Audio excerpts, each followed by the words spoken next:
समय, समाज और सच्चाइयों की अविरल बहती धारा लोक संघर्ष में आप सभी दर्शकों का हार्दिक स्वागत। साथियों नमस्कार, मैं बजरंग लाल पटेल आपके सामने उपस्थित हुआ हूं एक नई विषय लेकर।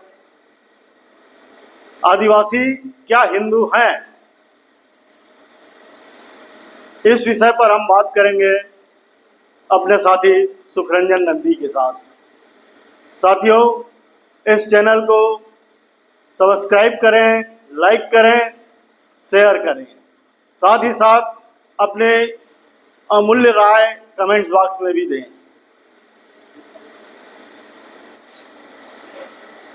हमारे इस YouTube चैनल लोक संघर्ष में आपका स्वागत है। छत्तीसगढ़ के मुख्यमंत्री विष्णुदेव साय ने हाल ही में एक बयान दिया है कि आदिवासी सबसे बड़ा हिंदू है, क्योंकि सनातन धर्म भी प्रकृति के पूजा करते थे, उपासना करते थे, और आदिवासी भी प्रकृति के पूजा करते हैं। और आदिवासियों के देवता गौड़ा गौरी है, और ठीक उसी तरीके से शिव पार्वती भी हिंदुओं का देवता है, और शिव पार्वती ही गौड़ा गौरी है। इसलिए उन्होंने कहा कि जो आदिवासी है वो आदिवासी सबसे बड़ा हिंदू है। और इस बयान को लेकर जो आदिवासी समाज के जो लोग हैं उनमें आक्रोश है। बस्तर के अलग अलग जगह पर आपके मुख्यमंत्री के पुतला दहन हो रहे हैं, और इस बयान का विरोध कार्रवाई आयोजित की जा रही है सर्व आदिवासी समाज के द्वारा। अब जो बात विष्णुदेव साय बोला उस पर हमारी जो बात है वो हम कहना चाहते हैं। पहली बात यह है कि विष्णुदेव साय ने ये बात का जो छत्तीसगढ़ के मुख्यमंत्री हैं उन्होंने कहा कि सनातन धर्म, अब वो हिंदू धर्म की बात नहीं कर रहे हैं, वो सनातन धर्म की बात कर रहे हैं। अब वो हिंदू धर्म की बात इसलिए भी नहीं करते हैं क्योंकि अब पता चल गया हिंदू धर्म तो अभी अभी आया है, हिंदू शब्द ही एक विदेशी शब्द है, तब वो सनातन धर्म की बात करने लगे हैं। अब ये भी हमें नहीं मालूम वेद में कहीं सनातन का उल्लेख है भी नहीं, है या नहीं है, क्योंकि जो वेद है वो वेद में तो ब्राह्मण धर्म का उल्लेख है, सनातन का कोई उल्लेख है कि नहीं हो तो विष्णुदेव साई बता पाएंगे, जो सनातन धर्म को लेकर इतना प्रचार कर रहे हैं। लेकिन हमारा कहना कुछ और है। हम इस बात से कतई सहमत नहीं है जो बात विष्णुदेव साय ने कहा कि आदिवासी लोग सबसे बड़े हिंदू हैं, हम इस बात से सहमत नहीं है। सबसे पहली बात तो ये है, हम क्यों सहमत नहीं है उसके पीछे हमारा कुछ तर्क है। तर्क क्या है?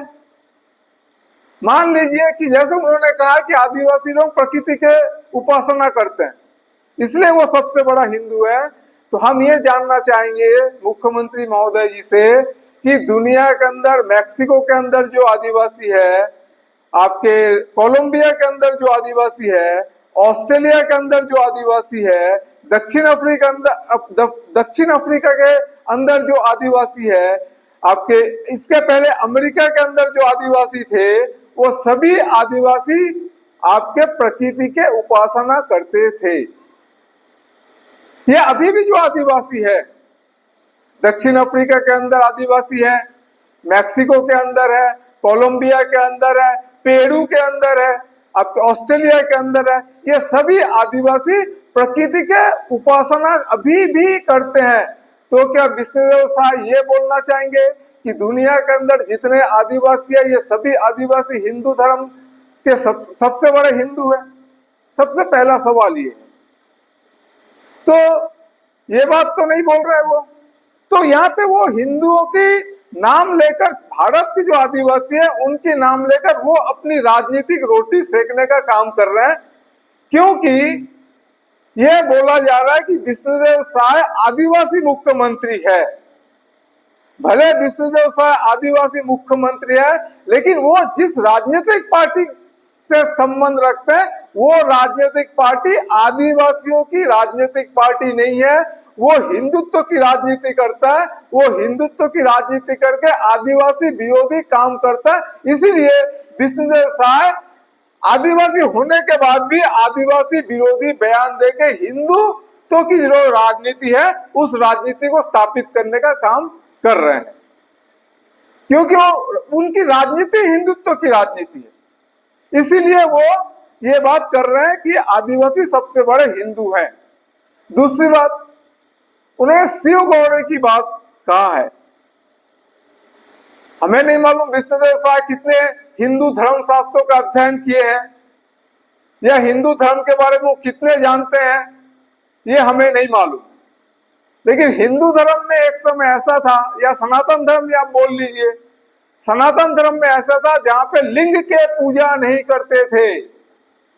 और अगर आप वामन पुराण पढ़ेंगे, स्कंद पुराण पढ़ेंगे, अग्नि पुराण पढ़ेंगे, यहां तक कि शिव पुराण भी अगर आप पढ़ेंगे तो आप ये देखेंगे कि शिव के जो लिंग है उसके साथ हमारे जो हिंदू धर्म के, सनातन धर्म के जो ऋषि है, उन्होंने उस लिंग को विच्छेद किया था शिव जी के शरीर से।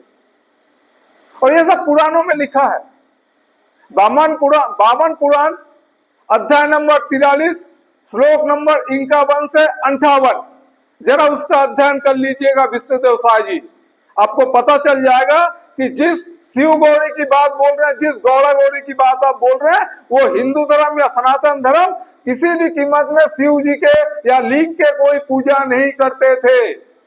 ये बहुत बाद में हमारे देश के अंदर ये जो आर्य लोग हैं या जो साधु संत हैं, उन्होंने क्यों लिंग पूजा शुरू की है, ये वामन पुराण में लिखा हुआ है कि जब ऋषि मुनि के पत्नी लोग शिव के प्रति आकर्षित होने लगे, जब शिव जी उलंग नंग हो के ऋषि मुनि के तपोवन के आसपास घूमने लगे और ऋषि मुनि के पत्नियां उससे प्रभावित होकर उनके साथ कामुकता करने के लिए उत्साहित होने लगे, तब जाके धीरे धीरे ऋषि मुनि लोग लिंग के पूजा करने लगे, शिव के पूजा करने लगे।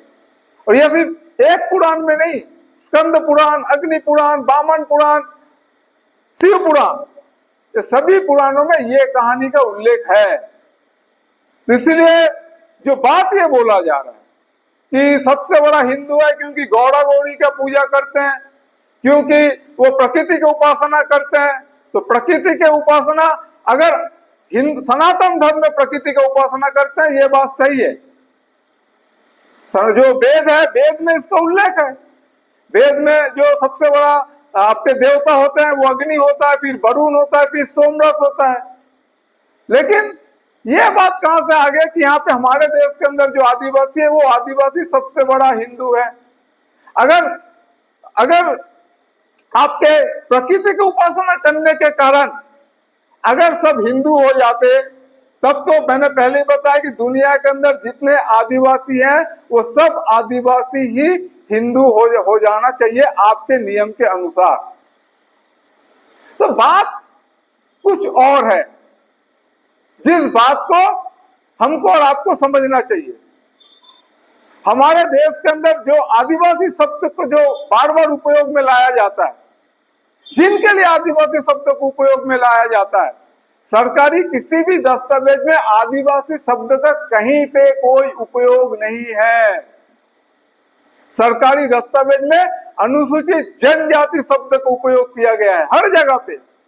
और अनुसूचित जनजाति समाज और आदिवासी या अनुसूचित जनजाति, जिसको अंग्रेजी में ट्राइब बोला जाता है, या आदिवासी, ये दोनों समानार्थी नहीं है, दोनों का शब्द का अर्थ एक नहीं है। जनजाति समाज को अंग्रेजी में ट्राइब बोला जाता है, लेकिन आदिवासियों को इंडिजिनियस बोला जाता है। दोनों के शब्द एक नहीं है, दोनों के समान अर्थ भी समान नहीं है।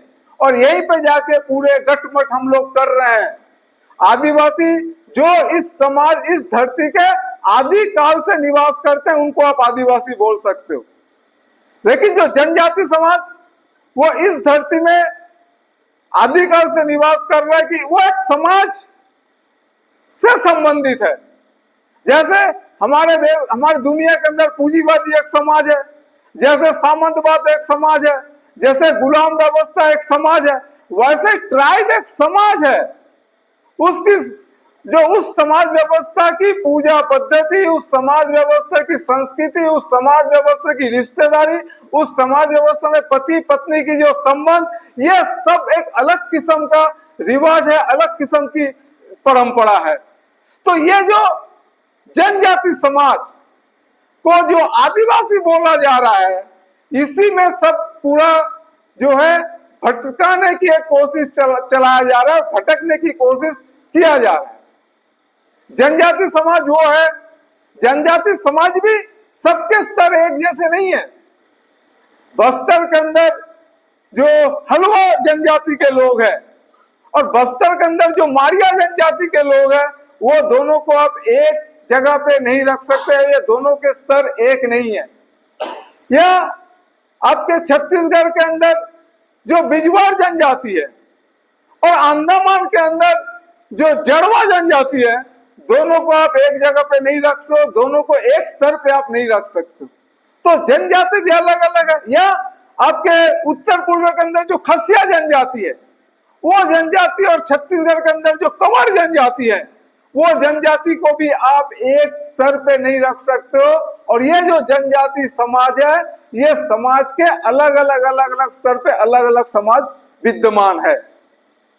जैसे ये जो समाज है, इस समाज को सबको अगर एक ही डंडे से आप हाकोगे आदिवासी बोल के, तो शायद आप इस समाज के साथ न्याय नहीं कर पाओगे। इस समाज के साथ आप कभी भी न्याय इसलिए नहीं कर पाओगे क्योंकि सब एक स्तर पे नहीं है। क्योंकि बहुत सारे जनजाति समाज के लोग हैं जो राष्ट्रपति से सुरक्षा प्राप्त है, जिस समाज को बचाने के लिए प्रयास किया जा रहा है। वो विलुप्त होने के कगार पे है जनजाति समाज के कुछ समाज। हमारे आपके छत्तीसगढ़ के अंदर है, उत्तर पूर्व के अंदर है, अंडमान के अंदर है, वो अलग अलग जनजाति समाज है जो विलुप्त होने के कगार पे है। तो इसीलिए ये जो जनजाति समाज को सबको आदिवासी बोल के जो चलाया जा रहा है, एक डंडे से हाका जा रहा है, ये ही सबसे बड़ा भ्रमित करने वाली बातें हैं। और ये जो भ्रमित करने वाली बातें हैं, इसीलिए हम कोई निष्कर्ष पे नहीं पहुंच पा रहे हैं कि आखिर ये जो विष्णुदेव साय जी जो मुख्यमंत्री जो बोल रहे हैं कि जो सनातन धर्म में भी आपके प्रकृति की उपासना होते थे और आदिवासी लोग भी प्रकृति की उपासना करते हैं, ये बात सही नहीं है। आदिवासी लोग प्रकृति की उपासना करते हैं, लेकिन वो मैंने पहले ही बताया कि दुनिया के अंदर आपके ऑस्ट्रेलिया के अंदर, कोलंबिया के अंदर, मैक्सिको के अंदर जितने भी जनजाति समाज, मैं यहाँ पे मैं आदिवासी शब्द का उपयोग नहीं करूंगा, अब मैं जनजाति समाज के नाम पे बातों को रखूंगा। दुनिया के अंदर जितने भी जनजाति समाज है, वो सभी जनजाति समाज प्रकृति के उपासना करते हैं। प्रकृति के उपासना जो आज दुनिया के अंदर सबसे ज्यादा सभ्य अपने आप को होने का दावा करते हैं, जो 7G, 8G, 6G mobile phone इस्तेमाल करते हैं, उनके भी पूर्वज जनजाति समाज में थे। क्योंकि मानव समाज का विकास जनजाति समाज से ही शुरू हुआ है। कोई भी समाज, आर्य का समाज मान लो, कोई भी समाज आप मान लो, सब जनजाति समाज से शुरू हुआ है। जिस रोम के ऊपर रोम को हमला किया, जिस रोम को खत्म किया, वो जर्मन के जनजाति समाज के लोग थे। जहां पे इस्लाम धर्म की शुरुआत हुई, मक्का, वहां पे जो काबा है, उस काबा में जनजाति समाज के लोग थे जो बाद में वहां पे इस्लाम धर्म को अपनाए थे। तो दुनिया के अंदर आज कोई कितना भी सभ्यता के ऊंचे स्तर पे चले जाए, वो सब एक दिन न एक दिन या उसके पूर्वज अतीत में जनजाति समाज में थे। और हमारे देश में जो आर्य लोग थे, ये आर्य लोग भी जनजातीय समाज में थे। और वो जनजाति, क्योंकि जनजाति समाज के जो आराधना या जो आस्था है या जो विश्वास है, वो आस्था और विश्वास प्रकृति के ऊपर, प्रकृति के उपासना करके होते हैं। ये तो गनीमत है कि छत्तीसगढ़ के मुख्यमंत्री ने यह बात नहीं कहा कि अथर्ववेद में पूरा जादू टोना मंत्र की बातें लिखा हुआ है। और ये जो हिंदू धर्म है, हिंदू धर्म को मानने वाले लोग अब जादू मंत्र पे विश्वास नहीं करते हैं। आदिवासी लोग जादुई विश्वास, मंत्र टोना में विश्वास रखते हैं, इसलिए आदिवासी लोग उस सनातन धर्म के अथर्ववेद के परंपरा को जिंदा रखे हुए हैं। ये तो गनीमत है कि उन्होंने ये बात नहीं कहा। बात यह है कि ये जो जनजाति समाज है, ये जनजाति समाज, मैंने पहले ही बताया कि जो आर्य लोग को आप बोल रहे हो हिंदू, एक समय वो भी जनजाति समाज में थे। वो जनजाति समाज से वो फिर मुख्य धारा में आए। तो जब वो जनजाति समाज में थे तब वो प्रकृति की उपासना करते थे और तब वो मंत्र जादुई टोना पे भी विश्वास करते थे। ये जो पूजा पाठ जो आज हिंदू धर्म के पूजा पाठ होते हैं, ये पूजा पाठ वैदिक जमाने में नहीं था, ये आपके सनातन धर्म में नहीं था, कहीं पे मंदिर नहीं हुआ करते थे आपके वैदिक धर्म के मुताबिक, ब्राह्मण धर्म के मुताबिक। तो इसीलिए आप जो ये बोल रहे हैं, मुख्यमंत्री जो ये बात बोल रहे हैं कि हमारे देश के आदिवासी हिंदू है, सबसे बड़ा हिंदू है, ये बात सरासर गलत है। हमारे देश के जो जनजाति समाज है वो जनजाति समाज आपके प्रकृति के उपासक है, प्रकृति के उपासना करते थे। ये बात भी सही है कि आज जो अपने आप को हिंदू कह रहे हैं या अपने आप को सनातन धर्म की बात कर रहे हैं, वो भी जब जनजातीय समाज में थे वो भी प्रकृति के उपासना करते थे, जो बात हमको वेद में देखने को मिलता है। तो इसीलिए और ये दुनिया के अंदर जो जनजाति समाज है उनकी जो संस्कृति है, उनकी जो परंपरा है, उनकी जो विश्वास है, और किसी भी समाज को जनजाति समाज के रूप में आप कैसे बोल सकते हैं कि क्या पैमाना है, मापदंड क्या है कि किसी समाज को आप जनजाति समाज बोलोगे या किसी समाज को आप जनजाति समाज के बाहर कर दोगे। हमारे छत्तीसगढ़ के अंदर ही आप जानते हैं आज से 15 साल पहले पनिका या मैत्री बोल के दो समाज हुआ करते थे, उनको जनजाति समाज में माना जाता था, गिना जाता था। अब वो जनजाति समाज की सूची से उनको बाहर कर दिया गया और वो लोग ये मांग कर रहे हैं कि जनजाति समाज शामिल कर लो। अब उनका कहना है कि हम आदिवासी थे, हम आदिवासी से बाहर कर दिया गया। दरअसल ये जो आदिवासी शब्द है और ये जो जनजाति शब्द है, ये दोनों को जब आप एकजुट कर देंगे, गठमट कर देंगे, तब आप अंतहीन बहस पे चले जाएंगे, जिस बहस से आप कोई निष्कर्ष पे नहीं पहुंच सकते। और ये हमारे समाज के अंदर कुछ लोग किए हैं, जो जनजाति समाज को आदिवासी बोल के प्रचारित किया गया है, और वो बहस ये करते हैं कि हम यहाँ के मूल निवासी है, आर्य लोग जो है वो बाहर से आए हैं, इसी बात को लड़ते हैं। ये बात से कोई इनकार नहीं हो सकता कि जो यहाँ के आदिवासी जो है या जो जनजाति समाज के जो लोग हैं वो यहाँ के मूल निवासी है, इसमें कोई दो मत नहीं है। लेकिन जब फिर तर्क देते हैं कि जैसे अभी मुख्यमंत्री ने तर्क दिया कि हमारे हिंदू धर्म के सनातन धर्म में जो है प्रकृति की उपासना के प्रावधान थे या करते थे, आप लोग भी प्रकृति की उपासना करते हो इसलिए आप हिंदू हो, तो फिर आप उसको कैसे खंडन करेंगे तार्किक रूप से? आपके पास फिर क्या तर्क होगा? तो इसीलिए आदिवासी अलग है, जनजाति समाज अलग है। जनजाति समाज प्रकृति की उपासना करते हैं, जनजाति समाज इंद्रजाल या आपके जादुई विश्वास पे विश्वास करते हैं, क्योंकि हम जानते हैं कि ये जो दुनिया में जो धर्म की उत्पत्ति हुई है, ये धर्म की उत्पत्ति अनादिकाल से नहीं हुआ है। या जब से मानव की उत्पत्ति हुआ है उसके पहले से धर्म नहीं आया है। आप अगर हिंदू धर्म को ही मानेंगे या चलिए सनातन धर्म को ही मानेंगे तो कितना साल पुराना है सनातन धर्म? बहुत ज्यादा हुआ तो 5000। इस्लाम धर्म को मानेंगे कितना साल पुराना हुआ? बहुत ज्यादा हुआ 2000। ईसाई धर्म को मानेंगे कितना साल पुराना है? बहुत ज्यादा हुआ 2500। और बौद्ध धर्म को मानिए कितना साल पुराना है? वही 2500 3000।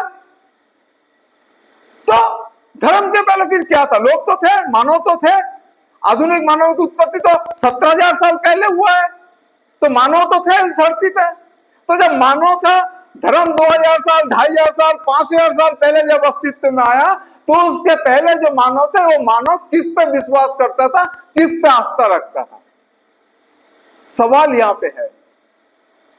और जब वो मानव जब एक शैशव अवस्था में था, मानव समाज जब एकदम शैशव अवस्था में था, जिसको हम जनजाति समाज बोलते हैं, ट्राइब समाज बोलते हैं, उस समाज में लोग प्रकृति के पूजा करते थे, प्रकृति पे का उपासना करते थे और आस्था और विश्वास इंद्रजाल पे करते थे, जादुई विश्वास था।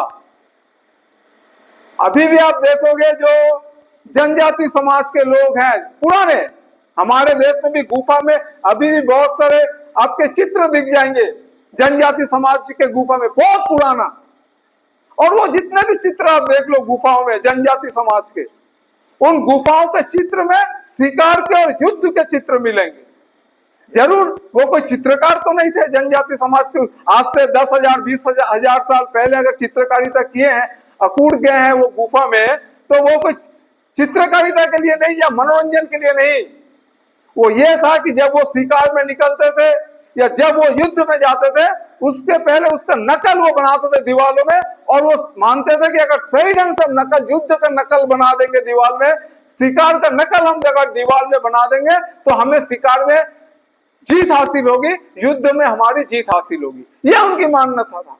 और आप अब देखो जितने जनजाति समाज के त्योहार होते हैं, पर्व होते हैं, वो फसल बीज बोने से लेकर फसल की कटाई के पहले होता है, जितने त्योहार उनके होंगे। और वो जो त्योहार वो मनाते हैं, वो त्योहार हम उसको बोलते हैं, वो त्योहार नहीं है, वो उनकी जादुई विश्वास है।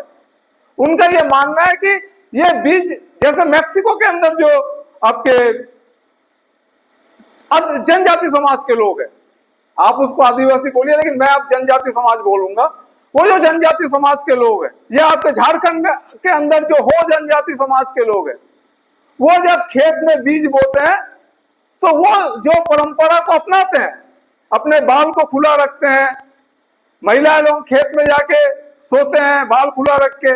उनका ये मानना जिस तरीके से हमारा बाल खुला है उसी तरीके से हमारे जो खेत है, इस खेत में फसल लहलाएंगे। तो ये उनकी जादुई विश्वास, इंद्रजाल बोल सकते हैं, मैजिक बोल सकते हैं। तो ये उनकी विश्वास है, जनजाति समाज की, ट्राइब समाज का विश्वास है। हम भी यहाँ पे बोलते हैं उन लोग बीमार पड़ते हैं तो लोग जादू टोना करते हैं, अस्पताल में नहीं जाते हैं, तो ये उनकी परंपरा है, उनका मानना है, उनकी चेतना के स्तर में यही है कि हम अगर बीमार पड़ेंगे तो उस बीमारी से दूर हो सकता है, जादू टोना से हम अगर सही ढंग से वो काम को कर पाएंगे तो हमारी बीमारी दूर हो जाएगी। वो जब खेत में फसल बोते हैं, खेत में या जब शिकार करने के लिए जाते हैं, तब भी वो ये नाच गाना करके जाते हैं और वो नकल तैयार करते हैं शिकार के।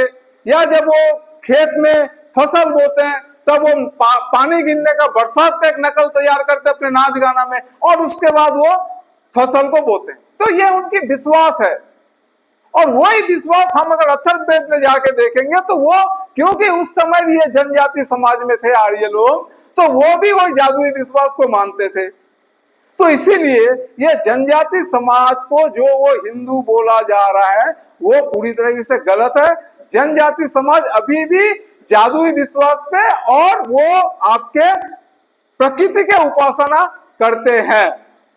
लेकिन इस सवाल पे जो राजनीति हमारे देश के अंदर या हमारे समाज में हो रहा है जनजातियों को लेकर, हम ये भी देख रहे हैं, जैसे इसी मुख्यमंत्री के बयान को लेकर ही कांग्रेस पार्टी के भूपेश बघेल का बयान अलग है, टीएस सिंहदेव के बयान अलग है। भूपेश बघेल जी का बयान यह है कि अगर आदिवासियों के हिंदू बोला जाएगा तो आदिवासियों की आरक्षण समाप्त हो जाएगी। उनकी चिंता आदिवासियों के आरक्षण को लेकर है। टीएस सिंहदेव जी का बयान है कि जो आदिवासी है वो तो हिंदू ही है, हिंदुओं की देव देवी को मानते हैं, हिंदुओं के पूजा करते, नियम के अनुसार पूजा करते, ये टीएस सिंहदेव का कहना है। भूपेश बघेल जी आरक्षण खत्म हो जाएंगे इसलिए वो आरक्षण की चिंता करते हैं। तो सवाल ये है कि जो जनजाति समाज के लोग, धर्म की उत्पत्ति मैंने बताया कि एक विशेष समाज में हुआ है हमारे इस दुनिया के अंदर विशेष व्यवस्था में। और ये जो ट्राइब समाज है, ये ट्राइब समाज सामूहिक समाज है, सामूहिकता इनकी विशेषता है। ये अकेला नहीं रहते हैं, ये सामूहिक रूप से जीते हैं। इनकी जो मान्यता है कि इनके पूर्वज एक है, इन लोग टोटेम में विश्वास रखते हैं। ये टोटेम जो है किसी जंतु, जानवर या पेड़ पौधा के नाम पे होता है, जैसे नाग है, मोरिया है, आपके लकड़ा है, तो ये उनके टोटेम है। हिंदू धर्म में या हिंदू लोग जो मानते हैं उन लोग टोटेम में विश्वास नहीं रखते हैं। तो ये अलग बात है कि अभी बहुत सारे जो जनजाति समाज के लोग हैं जो मुख्य धारा में आ गए, उनसे हम जब पूछते हैं ये टोटम क्या है, तुम्हारा टोटम क्या है, तो वो बोलते हैं टोटम क्या है, उसको खुद को नहीं मालूम। क्योंकि अब मुख्य धारा में आने लगे। तो इसीलिए ये जो आज जनजाति समाज के जो लोग सरकारी अधिकारी बन गए या कहीं शिक्षक बन गए, भैया बोलिए मुख्य धारा में आ गए हैं, शहर में बस गए, शहर में रहने लगे, वो अपनी पुराने अतीत को भूलने लगे, उनकी जो सामूहिक जिंदगी थी वो छोड़ के व्यक्तिगत जीवन जीने लगे। तो ये जो आदिवासी जनजाति समाज के जो लोग आज शहर में आके बस गए या मुख्य धारा में जुड़ गए, वो लोग या तो ईसाई धर्म को अपना रहे हैं या फिर हिंदू धर्म के नवरात्रि के उपास रख रहे हैं, नंगे पैर में घूम रहे हैं। क्योंकि अब वो उस जनजाति समाज से अलग होके वो अपने जीवन को जी रहे हैं।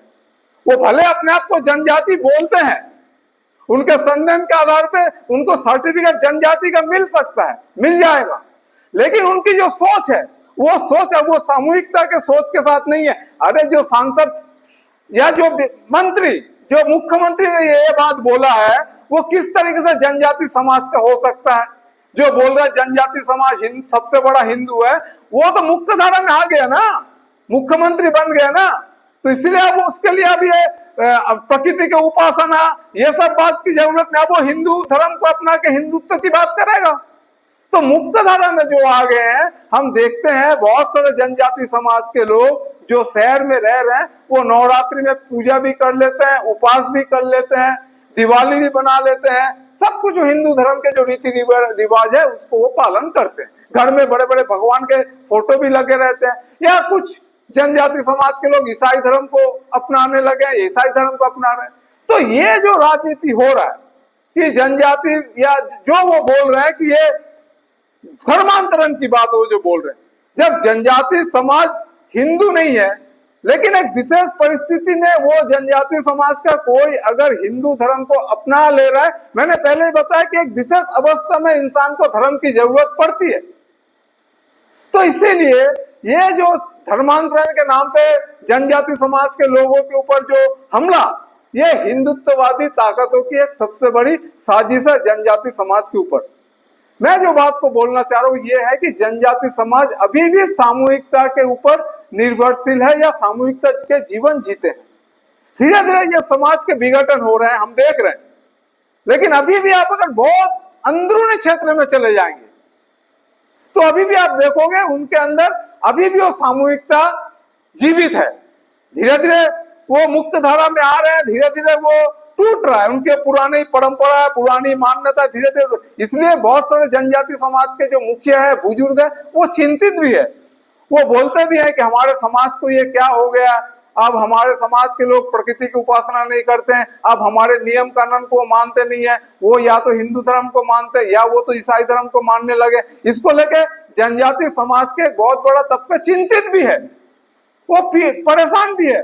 लेकिन उनको भी यह समझना चाहिए कि ये समाज उस समाज के विकास को इंगित कर रहा है, उस समाज की जो विकास है उस विकास को इंगित कर रहा है। और जैसे जैसे वो समाज विकास होगा, मुख्य धारा में जुड़ेंगे, तब ये पुरानी जितनी मान्यता, जैसे सनातन धर्म की जितनी मान्यता वो आज हिंदू धर्म में खत्म हो गया है, ठीक उसी तरीके से ये जो मान्यता है, ये मान्यता भी ज्यादा दिन तक वो टिका के नहीं रख पाएंगे, क्योंकि प्रकृति का नियम है। प्रकृति के नियम के खिलाफ कोई भी नहीं जा सकता है। प्रकृति के एक समय पे आज जनजाति समाज के लोग जिस पेड़ों की रक्षा करते हैं और ये कहते हैं हम कि आदिवासी जनजाति समाज पेड़ों की कटाई नहीं करती, पेड़ों की रक्षा करते हैं, ये बात एकदम सही है। पेड़ों की रक्षा करते हैं क्योंकि वही पेड़ जनजाति समाज की रक्षा करता है, वही पेड़ से वनोपज संग्रहण करता है, तो जनजाति समाज की आजीविका का मुख्य साधन है। वही पेड़ से बरसात होता है, वही पेड़ उनको बचाता है, तो वो पेड़ उनके लिए सहायक है, उनके जीवन का सहायक है। लेकिन जिस दिन वो अतिरिक्त उत्पादन, अभी वो संग्रहण करता है, संग्रह करता है, वो पेड़ों से संग्रहण करता है, कहीं से भी संग्रहण करता है, वो संग्रह करता है। लेकिन जिस दिन उसका संग्रहण करके वो अपने जीविका का मुख्य आय का साधन संग्रहण है, उनका मुख्य आय का साधन अभी भी उत्पादन से नहीं होता है। जिस दिन उसके मुख्य आय का साधन उत्पादन से होने लगेगा, फिर उसी दिन ये जो पेड़ आज उसके जीवन में सहायक का भूमिका निभा रहा है, वही पेड़ उसके जीवन में विकास में बाधक का भूमिका अदा करेगा, क्योंकि तब उसको ज्यादा तादाद में जमीन में खेती करने की जरूरत होगा, ज्यादा उत्पादन करके वो ज्यादा आय करना चाहेगा।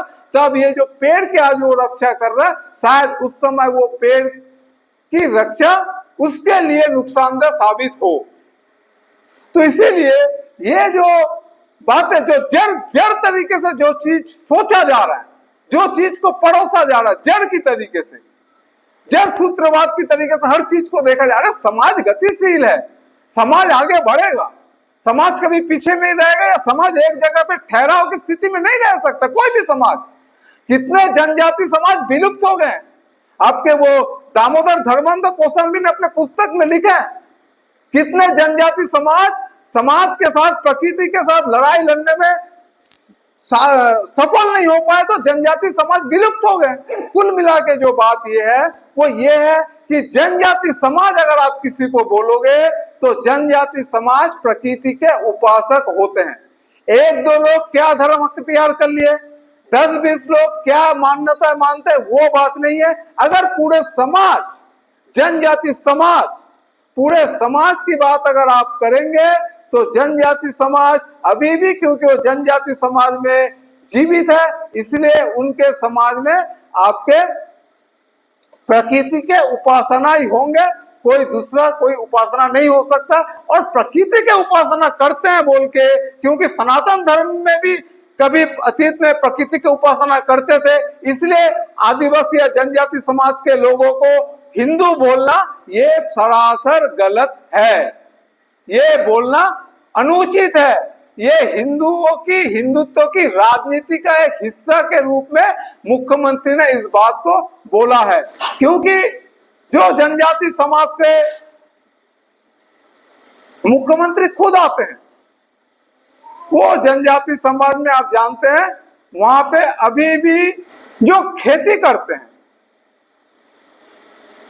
खेती में जनजाति समाज जब खेती करते हैं, उस खेती में एक दूसरे के जमीन में जो मेहनत करने के लिए जाते हैं वो सहयोग करने के लिए जाते हैं। जैसे मान लीजिए राम के जमीन में सैम खेती करने गया या काम मजदूरी करने गया, अगर सैम राम के जमीन में 5 दिन अपना मेहनत किया और फिर वही राम जब सैम के जमीन में आया, वो सैम के जमीन में 10 दिन मेहनत किया, तो राम सैम से 5 दिन अतिरिक्त मेहनत का मजदूरी नहीं लेता है। यह सहयोग होता है, यह समाज सहयोग के आधार पर चलता है। यह समाज अभी भी शोषण आधारित समाज नहीं है, यह समाज में मजदूर मालिक का रिश्ता नहीं है, ये ट्राइब समाज है। ये ट्राइब समाज समता आधारित एक समाज व्यवस्था है, ये समाज सहयोगात्मक समाज है। लेकिन इस समाज को समझने के बदले इस समाज को आदिवासी बोल के जो प्रचारित किया गया, आदिवासी बोल के लोगों के जेल में जो घुसा दिया गया है, बैठा दिया गया, इसके कारण इस समाज को हम सही ढंग से समझने में गलती कर रहे हैं। ये समाज वर्ग विभाजित समाज के पूर्व अवस्था का समाज है। इस समाज अभी भी संग्रहण करता है, और हम जानते हैं मानव समाज उत्पादनकर्ता के पहले संग्रहणकर्ता के रूप में जीवन जीते थे, संग्रहणकर्ता के रूप में वो जीवन को शुरू किए हैं। और इसीलिए अगर आप पढ़ोगे ये जो समाज है, इस समाज को, समाज का जिन्होंने खोज किया है वो अमेरिका के एक वकील है, उनका नाम है लुइस मॉर्गन। उन्होंने 1871 में अमेरिका के जनजाति समाज थे, इराकुआ बोल के एक जनजाति समाज, उस जनजाति समाजों के बीच में 20 साल रह के उन्होंने इनकी पूरी परंपरा, इनकी पूरी तरीके, इनके पूरे जीवन पद्धति, इनके पूरे शासन पद्धति का खोज इन्होंने किए हैं। और उन्होंने बताया जिस अमेरिका में इतने ऊंचे सभ्यता के इतने ऊंचे जगह पे चले गए थे, उस अमेरिका में भी 1871 में इराकुआ नाम के जनजाति समाज मौजूद थे। सिर्फ इराकुआ नाम के नहीं, सेनोको नाम के भी जनजाति समाज मौजूद थे, और इस तरीके से अनेकों जनजाति समाज मौजूद थे। तो जनजाति समाज और आदिवासी, जब आप ये दोनों शब्दों को गटमट कर दोगे, तब जनजाति समाज की जो परंपरा है, जनजाति समाज की जो संस्कृति है, जनजाति समाज की जो रहन सहन है, जनजाति समाज की जो शासन पद्धति है, जनजाति समाज की जो आस्था है, उनकी जो विश्वास है, उसको आप भूल जाओगे। और आप उसको अगर भूल जाओगे तो आप समझ नहीं पाओगे हमारे देश के, हमारे समाज के इतिहास को हम देख नहीं समझ नहीं पाएंगे। और इस सवाल पे एंगल्स ने अपने पुस्तक में परिवार, निजी संपत्ति और राज्य की उत्पत्ति, एक पुस्तिका है एंगल्स की, उस पुस्तिका में एंगल्स ने जब परिवार के बारे में या पुरुष और महिला, स्त्री के संबंध के बारे में जब वो विस्तार में बात कर रहे थे, तब अतीत में जनजाति समाज के पुरुष और महिलाओं के बीच में जो रिश्ता होते थे उसका भी उस पुस्तक में उन्होंने जिक्र किया है। और उसमें इस पुस्तक में बहुत बार उन्होंने मॉर्गन का उदाहरण लिए हैं। पुस्तक के भूमिका में भी उनका मॉर्गन का उदाहरण नाम है और मॉर्गन का तारीफ किया है कि मॉर्गन ने ये खोज नहीं किया हो तो शायद ये पुस्तिका वो लिख ही नहीं पाते। तो उन्होंने बताया, एंगल्स ने बताया कि अगर आप नए समाज के चश्मे से पुराने समाज की रिश्ते को देखोगे तो आपको पुराने समाज के रिश्ता चकला घर नजर आएगा। वो रिश्ता के बारे में बोला था, मतलब पुरुष और महिलाओं के रिश्ता के बारे में। हम और एक वीडियो बनाएंगे जनजाति समाज के ऊपर, हम 4-5 वीडियो बनाएंगे, उनके शासन पद्धति, उनके रीति रिवाज, उनके पुरुष और महिलाओं के संबंध, उनके मातृ प्रधान समाज, ये सब के बारे में हम अलग अलग वीडियो बनाएंगे। तो उन्होंने कहा था कि ये जो पुराने समाज है, इनमें पुरुष और महिलाओं के जो रिश्ते हुआ करते थे, इस रिश्ते को अभी के आधुनिक समाज के चश्मे से हम अगर देखेंगे या समझने की कोशिश करेंगे तो आपको पूरा चकला घर नजर आएगा। तो ये जनजाति समाज की जो रिश्ते, जनजाति समाज की जो संस्कृति, जनजाति समाज की जो शासन पद्धति, ये पूरा भिन्न है, क्योंकि वो समाज व्यवस्था ही भिन्न है। वो एक अलग समाज व्यवस्था है। पूंजीवादी समाज व्यवस्था एक अलग समाज व्यवस्था है। पूंजीवादी समाज व्यवस्था के नियम, पूंजीवादी समाज व्यवस्था के शासन पद्धति, पूंजीवादी समाज व्यवस्था के परिवार के रिश्ते इसके जैसे हो उस ट्राइब समाज के कभी भी नहीं हो सकते हैं। वो ट्राइब व्यवस्था के रिश्ते, उनके शासन पद्धति अलग होगा, यही स्वाभाविक है। आप बोलिए, वो जो मुख्यमंत्री जी बोल रहे हैं कि जनजाति समाज, मैं पहले बोला मैं आदिवासी शब्द का उपयोग नहीं करूंगा, जनजाति समाज का ही उपयोग करूंगा। जनजाति समाज सबसे बड़ा हिंदू है। पता नहीं, हिंदू समाज तो वर्ण आधारित समाज है। हिंदू समाज में ब्राह्मण, क्षत्रिय, वैश्य, शूद्र हुआ करते हैं, और यह जनजाति समाज में तो कोई वर्ण है ही नहीं, कोई सामाजिक उत्पीड़न है ही नहीं, कोई दलित है ही नहीं। तो वर्ण व्यवस्था, सनातन धर्म अगर आप बोलते हो, आप अगर हिंदू धर्म बोलने से आपको अगर पड़ेगा, सनातन धर्म अगर आप बोलते हो, तो सनातन धर्म में भी वर्ण व्यवस्था एक समय में आया है। उसके पहले सनातन धर्म में भी वर्ण व्यवस्था नहीं था। तो सनातन धर्म के समाज भी जनजातीय समाज में था। तो जो सनातन धर्म बाद में वर्ण व्यवस्था आया, जहाँ पे 4 वर्णों में विभाजित किया गया, उसके बाद जातिवाद आया है। हजारों किस्म के जातियां हैं हिंदू समाज के अंदर। एक जाति दूसरी जाति से ऊपर है, दूसरी जाति तीसरी जाति से नीचे है, लेकिन जनजाति समाज, वहां पे बता सकते हैं कोई समाज ऊपर है, कोई समाज नीचे है, वहां पे सब बराबर है। गौंड समाज में कोई बोल सकता है गौंड समाज में फलाना जाति के लोग बड़े हैं, फलाना जाति के नीचे हैं? हलवा समाज में, बत्रा समाज में, कंवर समाज में है क्या वर्ण व्यवस्था? बताइए मुख्यमंत्री जी। आप बोल रहे हो कि सबसे बड़ा हिंदू है, तो हिंदू धर्म तो टिका है वर्ण व्यवस्था के ऊपर, हिंदू धर्म तो टिका है जात व्यवस्था के ऊपर। तो जनजाति समाज में तो ना जात व्यवस्था है ना वर्ण व्यवस्था है, तो फिर कैसे वो हिंदू हो गए? और अगर मान भी लेते हैं आपकी बात सही है कि आदिवासी लोग या जनजाति समाज के लोग हिंदू है, तो ये कौन से वर्ण का, ये भी थोड़ा कृपया करके बता दीजिए। ये जो जनजाति समाज के लोग हैं, ये हिंदू धर्म के अनुसार ये किस वर्ण में आता है? ये ब्राह्मण में आता है, ये क्षत्रिय में आता है, ये पिछड़ा वर्ग में आता है, ये वैश्य में आता है, ये शूद्र में आता है, ये सेवक में आता है, ये दलित में आता है। ये जनजाति समाज के लोग किस वर्ण में आते हैं, किस जाति के आते हैं, ये भी कृपया करके थोड़ा बता दीजिए तो हमारे लिए और बेहतर होगा विश्लेषण करने में। तो इसीलिए ये जो बातें हैं, हम ये चाहते हैं कि जो समाज आज विरोध कर रहे हैं मुख्यमंत्री की इस बातों का विरोध होना चाहिए, इसमें कोई दो मत नहीं है, ये बात की निंदा भी होना चाहिए। लेकिन ये जो विरोध हो रहा है, इस विरोध में तार्किक ढंग से बातों को रख के विरोध हो, क्योंकि जो सिर्फ अंधभक्त की तरह या सिर्फ मान्यता की तरह कि हम मानते हैं, आस्था का सवाल है करके विरोध नहीं होना चाहिए।